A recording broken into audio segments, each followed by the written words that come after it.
So I went to watch the new Jujutsu Kaisen film, and yeah, it was more Jujutsu Kaisen. I literally just released a video giving my thoughts on the show, so anybody subscribed to this channel should already be aware that I think it's a great example of shonen anime. And this film was more of that, albeit in a spin-off film sort of way. While this movie wasn't the complete muck that usually surrounds spin-off films to popular franchises, that doesn't mean that I'm going to end up giving it any undue praise either. Everything good about the film I've already gone over in that video, so in order to try and not come across as somebody with nothing new to say, I did have several issues with the movie that led to me scoring it as a light 7 out of 10 instead of the strong 8 out of 10 that I rated the show. The rest of this video is going to be me nitpicking on a movie that I actually liked.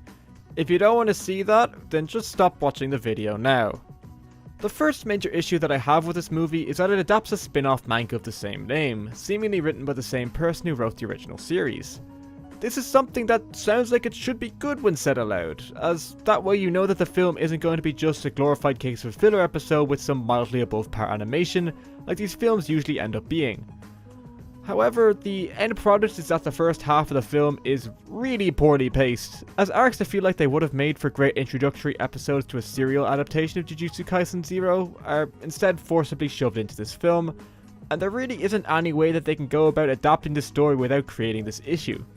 If you don't adapt the initial arcs, then the emotional impact that the climactic battle relies on doesn't have the weight that it needs.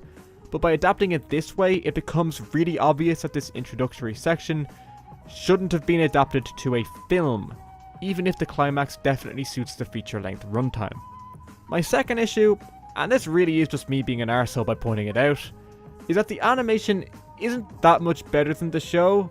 To be fair, the show is still really well animated, so that's a very high standard for it to meet while still feeling underwhelming to me.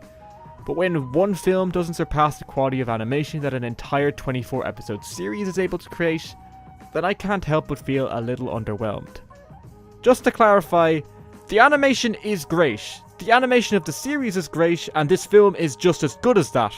Personally, when I heard it was a film, I wanted more, and this movie just never really provided that. My final issue is how they treat the characters from the show.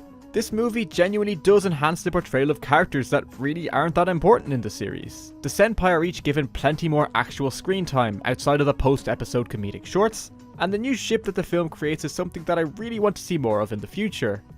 However, that being said, sometimes the movie does go a bit too far. Like in the middle of the epic climactic fight, the film cuts to some of the fan favorite characters from the show for like 2 minutes, for no reason other than just to be like, these guys were here too, and then cut back to the final showdown. I like when films like these shamelessly pander to their audiences. It's part of why I enjoyed One Piece Stampede so much. But there is a time and a place for this kind of thing, and right in the middle of the big epic climax, that ain't it, chief.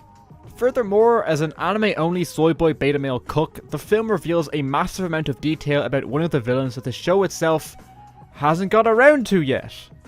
As far as I'm aware, there hasn't been a Jujutsu Kaisen Season 2 announced, but without spoiling too much, the amount of detail revealed genuinely felt like the film was spoiling a show that hadn't even come out yet. But hey, that's just me. Like I said, these are my only major gripes with the film, but I did feel the need to address that I don't think that this film is as good as the excellent show. However, if you do get a chance to see it in the cinema, then you really should make the most of it, as a lot of the strengths that I already went over in my initial Jujutsu Kaisen video are just as present in the prequel film. 7 out of 10.